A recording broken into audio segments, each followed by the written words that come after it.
যখন কেউ তাদেরকে আল্লাহ এবং তার রাসূলের দিকে ডাকবে, আল্লাহ এবং তার রাসূলের বিধি বিধানের দিকে আহ্বান করবে, তখন সে কি করবে? এক কথাই উত্তর দিবে, সামি'না ওয়া আতা'না। ও মৌলভী সাহেব, আপনি আমাদেরকে 1 ঘন্টা ধরে ডাকলেন আল্লাহ এবং তার রাসূলের দিকে, সেই কথাগুলো আমরা শুনলাম। এবার আমরা কথা দিচ্ছি, কি কথা দিচ্ছি? সামি'না ওয়া আতা'না। কান দিয়ে শুনলাম, মন দিয়ে শুনলাম, প্রাণ দিয়ে শুনলাম, সেই সাথে সাথে এগুলোকে আমরা মেনে নিলাম, এগুলোকে আমরা মেনে চলব, ফরমাবরদারি করব, এগুলোর উল্টো করব না। এটা হলো ঘোষণা দেওয়া কাদের কাজ? তো আল্লাহ বলছেন নিজে, এটা হলো মুমিনদের কাজ। যদি কেউ এরকম করে, এই ডান দিকে আওয়াজ কি হচ্ছে রে? এই ছেলেগুলো, এই ডান দিকে কিসের আওয়াজ হচ্ছে রে? চ্যানেল লেগে গেছে, এখন চুপচাপ বসো না, দাঁড়িয়ে কেন আছো? তোমরা কি আমাকে জোগাচ্ছ নাকি?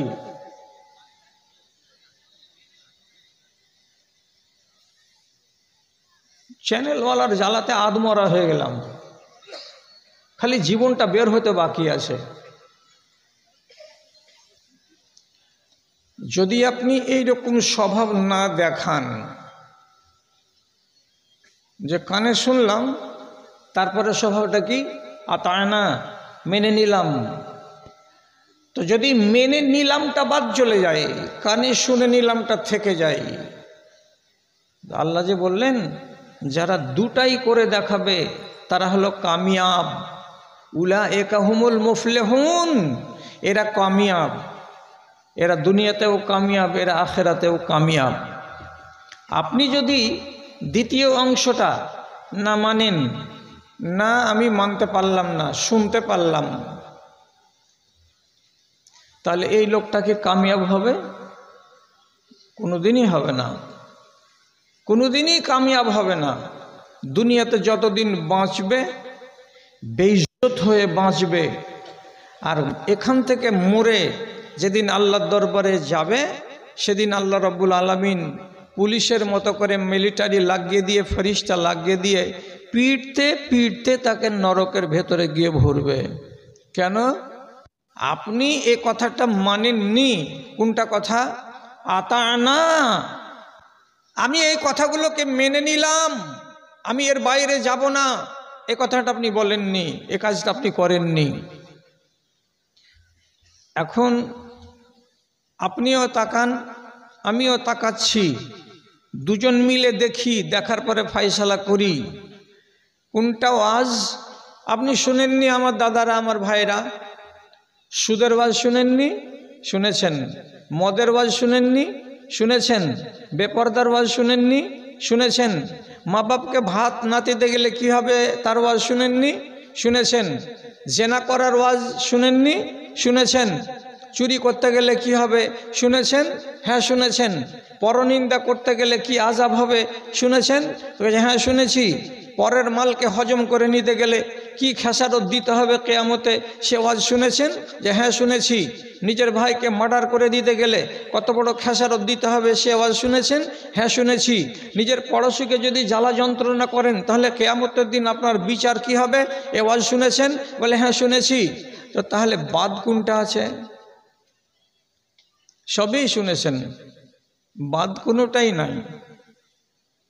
বাদ আছে শুধু কোনটা? আতা'না, মেনে নিলাম, এই কথাটা আপনি এখন পর্যন্ত গ্রহণ করতে পারেননি।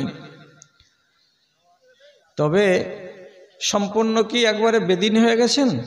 না, ঈমানও আছে, ঈমানের সাথে সাথে ইবলিশের ফরমাবরদারিও আছে।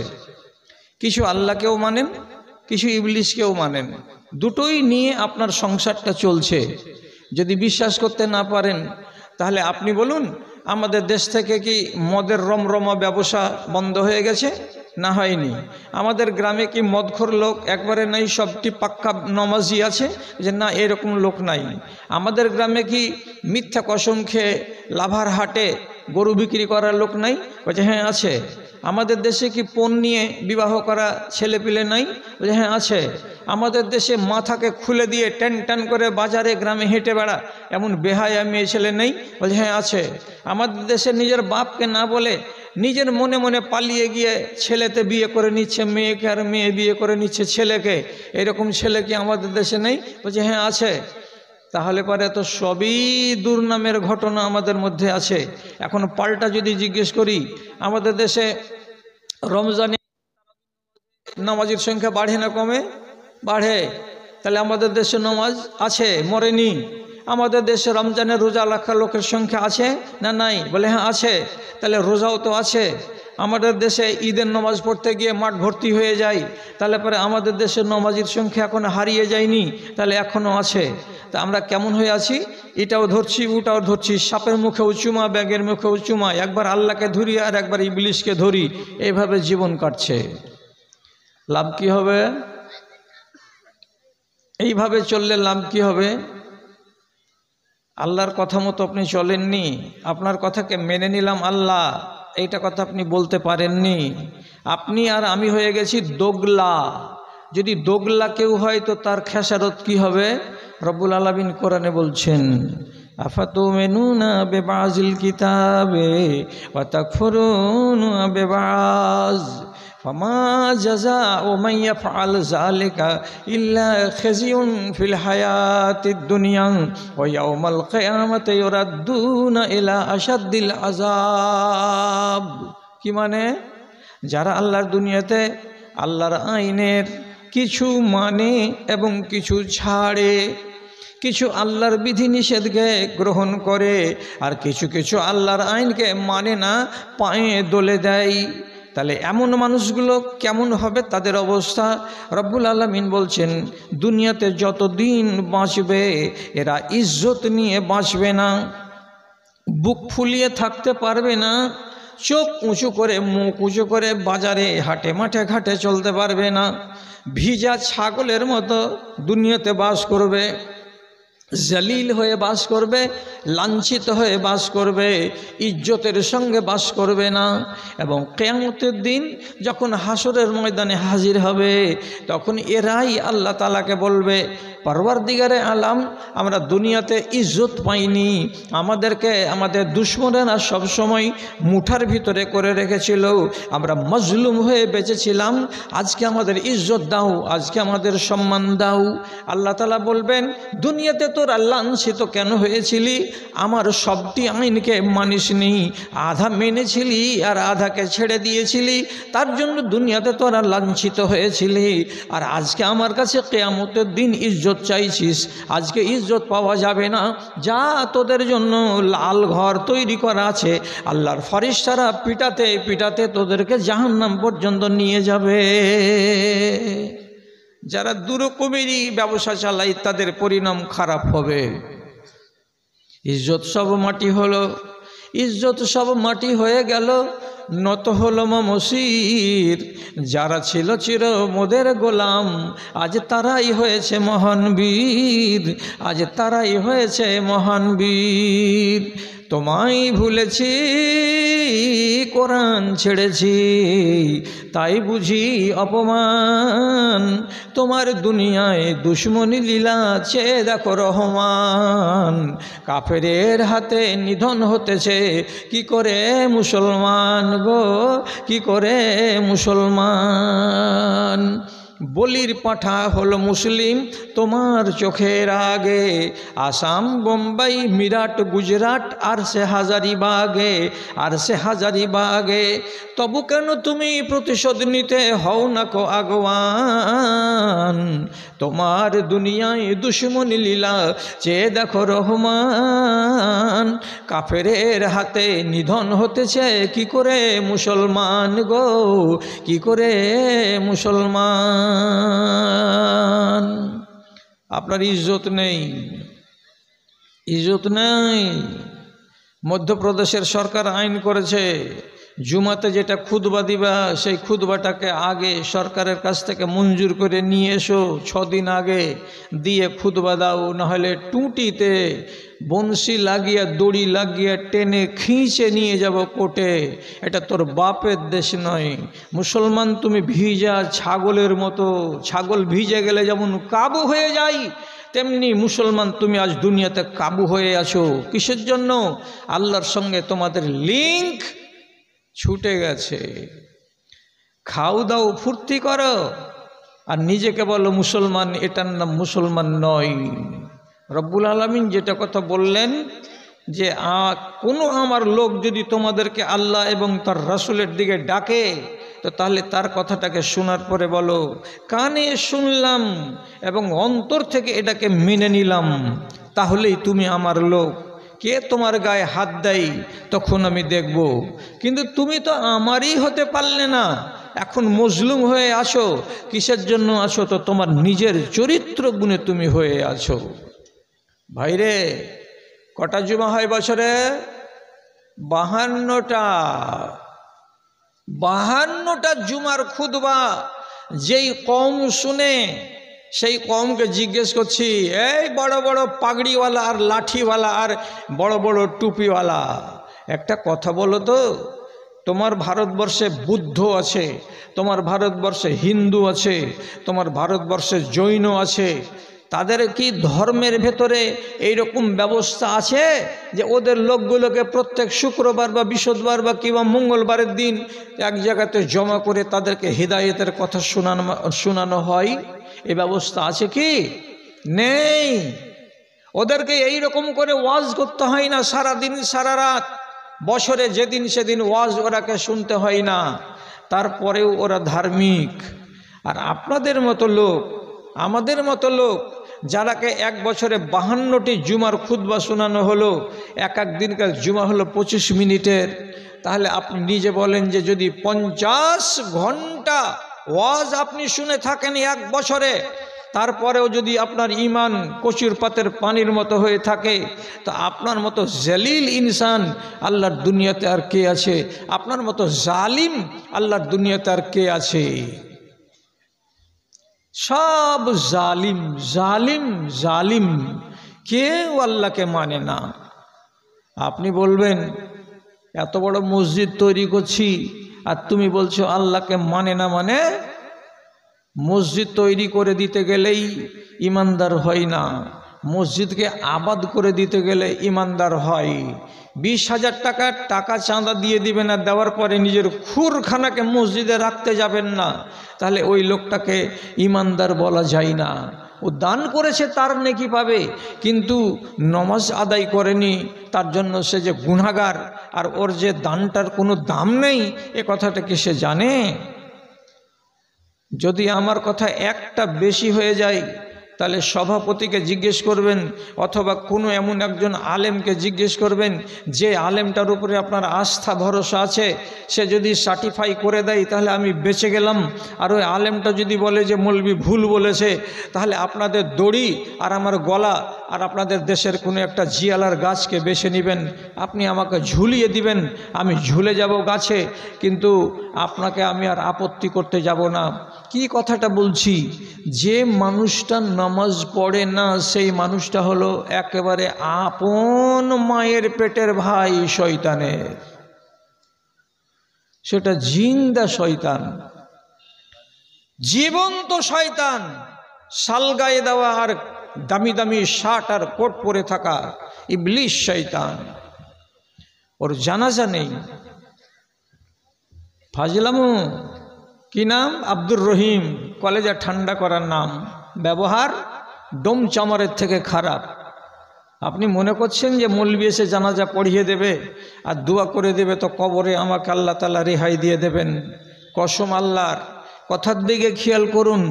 ইবলিশ শয়তান কয়টা সাজদা হজম করেছিল? একটা না দুটা? একটা সাজদা হজম করার জন্য তার নাম আল্লাহ তাআলা দিলেন কি? রাজিম। কি নাম? রাজিম। তুই লানতি, তুই অভিশপ্ত, তুই জুতাখোর, তুই ঝাঁটাখোর। আল্লাহ তাআলা নিজে তার নাম দিলেন ফখরুজ ইন্নাকা রাজিম। আল্লাহর দেওয়া নাম, তুমি জুতাখোর, তুমি লাঞ্ছিত। একটা শুধু সাজদাকে হজম করাতে আপনার উপরে কয়টা সাজদা আছে হিসাব করেননি? দিনে রাতে কয় রাকাত কমসে কম আপনাকে নামাজ পড়তে হয়? 30 রাকাত। 17 রাকাত ফরজ, হ্যাঁ না না? 17 রাকাত ফরজ, 12 রাকাত সুন্নাতে মুআক্কাদা, কত হলো? 29। আর 1 রাকাত আহলে হাদিসদের ভিতর, তাহলে টোটাল কত হলো? 30। 30 রাকাত নামাজের সাজদা কয়টা হলো? 60টা সাজদা। আপনার জন্য কর্তব্য হলো কমসে কম 60খানা সাজদা দেওয়া।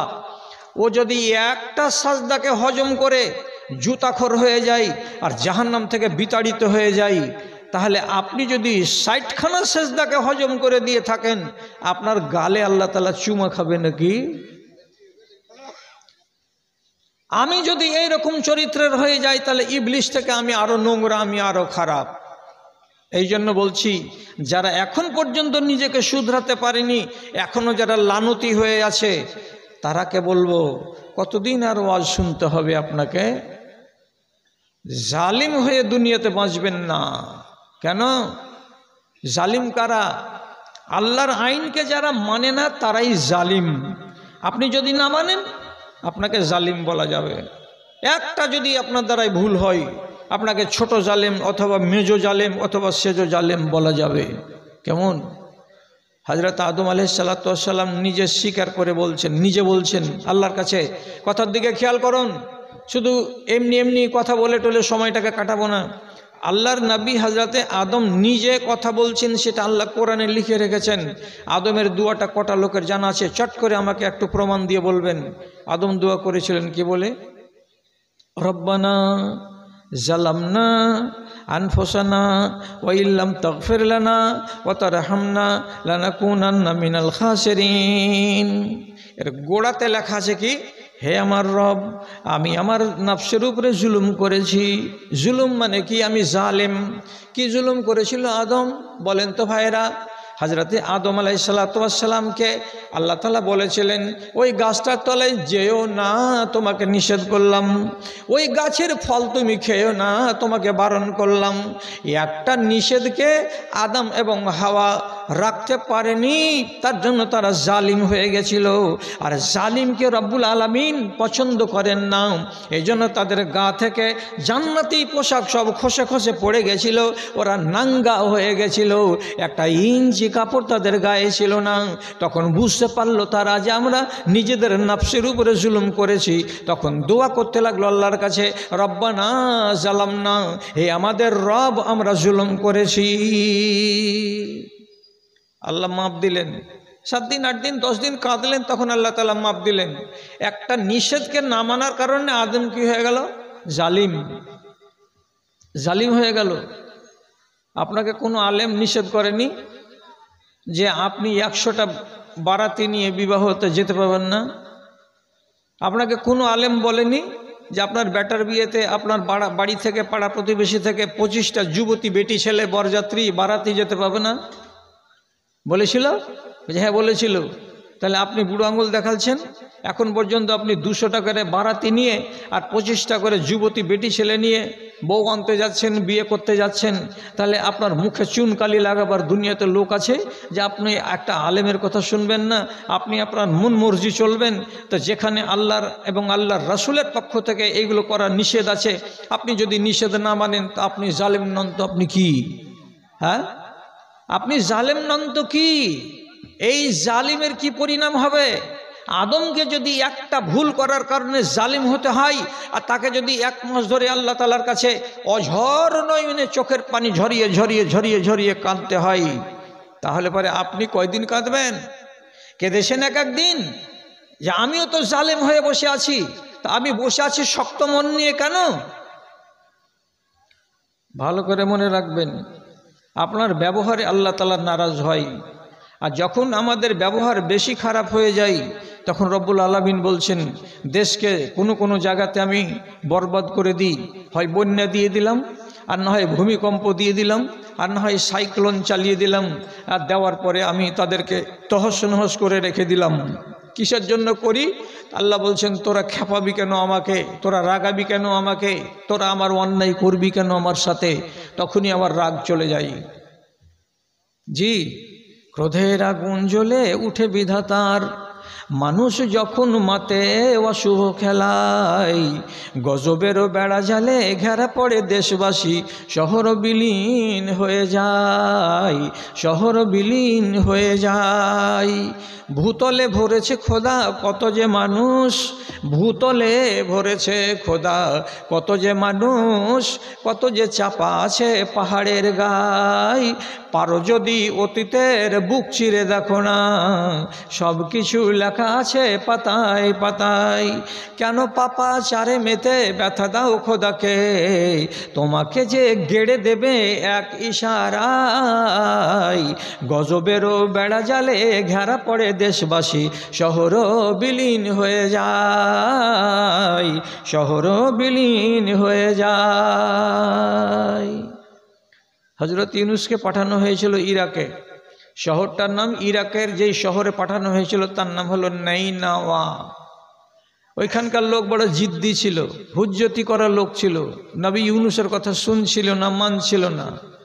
জানের খেদে একদিন বাড়ি থেকে বেরিয়ে গেলেন, ধ্যাত তোরকে দেশেই থাকবো না, এমন এক দেশ চলে যাব যেখানকার লোক আমার কথা শুনবে। সামনে পড়ে গেল বড় নদী, সেই দাজলা নদীতে নৌকাতে উঠলেন। নৌকাতে উঠে ই পার থেকে ও পার চলে যাবেন, ছোট মোটো নদী নয়, গঙ্গার থেকে বড়। যখন কিছু দূর গেল তখন নৌকাটা ডুবতে লাগলো।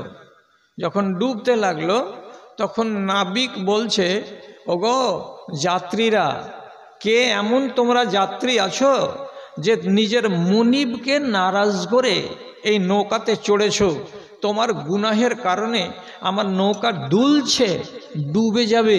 আর একজনের কারণে যদি 50টা প্যাসেঞ্জার আমার ডুবে মরে যায় তো তুমি খেসারত দিতে পারবে না। কাজে আমি জিজ্ঞেস করছি, কে এমন যাত্রী আছো যে নিজে নামা কানা কাউলাল মুমিনিনা ইযা দুউ ইলাল্লাহি ওয়া রাসূলিহি লিয়াহকুম বাইনাহুম আন ইয়াকুলু সামি'না ওয়া আতা'না ওয়া উলাইকা হুমুল মুফলিহুন।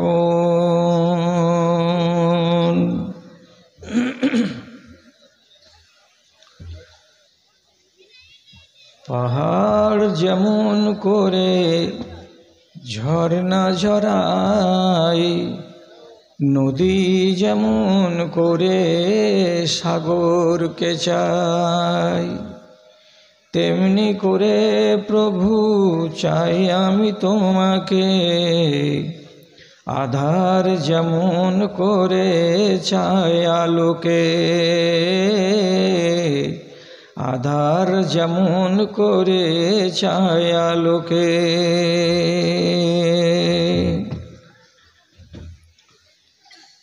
শিশু যেমন করে তার মায়ের কোল আঁকড়ে ধরে রাখে, করে না তো ভুল কভু, করে না তো ভুল, তেমনি করে প্রভু ধরি আমি তোমাকে, তেমনি করে প্রভু ধরি আমি তোমাকে। আধার যেমন করে চাই আলোকে, আধার যেমন করে চাই আলোকে। স্বপ্ন বিভোর চোখে ভাবি সারাক্ষণ, তোমার প্রেমের সুধা পাবো যে কখন, আমি পাবো যে কখন। জীবনের সবখানে চাই আমি তোমাকে, জীবনের সবখানে চাই আমি তোমাকে। আধার যেমন করে চায় আলোকে, আধার যেমন করে চায় আলোকে।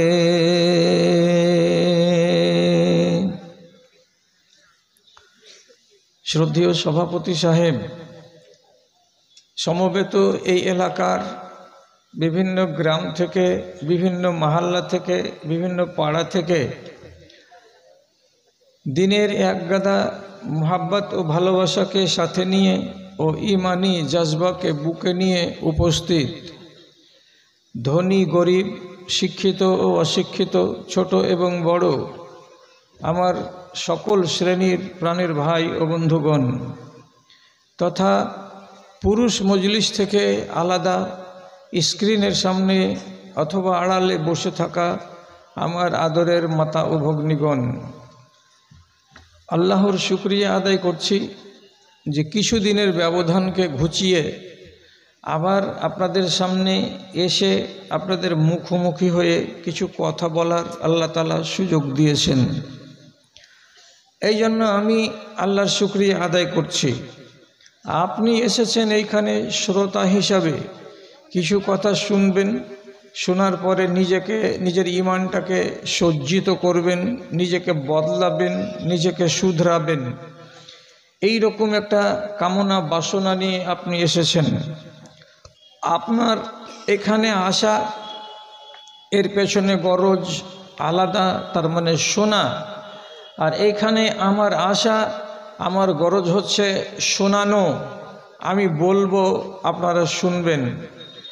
তাহলে আমার ভেতরে এই রকম একটা জজবা থাকবে যে আমি যে কথাগুলো বলবো তাতে কোনো রকমের খেয়ানত করব না, জাল কথা বলে আপনার মূল্যবান সময়কে নষ্ট করব না, এবং আপনি যে কথাগুলো আমার মুখ থেকে শুনবেন সেইগুলোকে শুনে বাড়ি যাওয়ার পরে তার প্রতি যত্নবান হবেন। আপনি কথাগুলোকে যেমন কেউ বাড়িতে নিয়ে গিয়ে ঢেলে এক জায়গায় চাপা দিয়ে দেয়, ওই রকম করে চাপা দিয়ে দিবেন না। রব্বুল আলামিন আমাদের উভয় পক্ষের এইখানে আসা এবং এখান থেকে আবার ফিরে যাওয়াকে যেন গ্রহণ করেন, এবং তাকে আমরা খুশি করার জন্য এই সুবর্ণ সুযোগকে কাজে লাগাচ্ছি বলে একবার শুকরিয়া আদায় করি সবাই মিলে মোহাব্বতের সাথে আলহামদুলিল্লাহ। তারপরে তার আখেরি রাসূল রাহমাতুল্লিল আলামিন, বিপ্লবী জননেতা জানাবি মুহাম্মাদুর রাসূলুল্লাহ সাল্লাল্লাহু আলাইহি ওয়াসাল্লামের উপর শত সহস্র দরুদ ও সালাম বর্ষিত হোক। আল্লাহুম্মা সাল্লি আলাই, আল্লাহুম্মা বারিক আলাই। বিরাদারান ইসলাম, আপনাদের সামনে এইমাত্র সূরা নূরের একটি আয়াত পড়ে শোনালাম। সেই আয়াতটিকে সামনে রেখে আমার জন্য যে সময়টুকুকে বরাদ্দ করেছেন সভাপতি সাহেব, সেই সময়কে গত করে দিয়ে চলে যাব আপনাদের সামন থেকে। আয়াতটাতে কি বলা হয়েছে সেদিকে একটুখানি কান দেন, কেন যে এটাই হলো আমার বিষয়বস্তু, এটাই হলো আমার মজমুন, এটার উপরেই, এই উনওয়ানের উপরেই আমি যতক্ষণ আছি আমি কথা বলবো। কি বলছেন আল্লাহ তাআলা? তো বলছেন, যারা মোমেনিন সে সমস্ত লোকেদের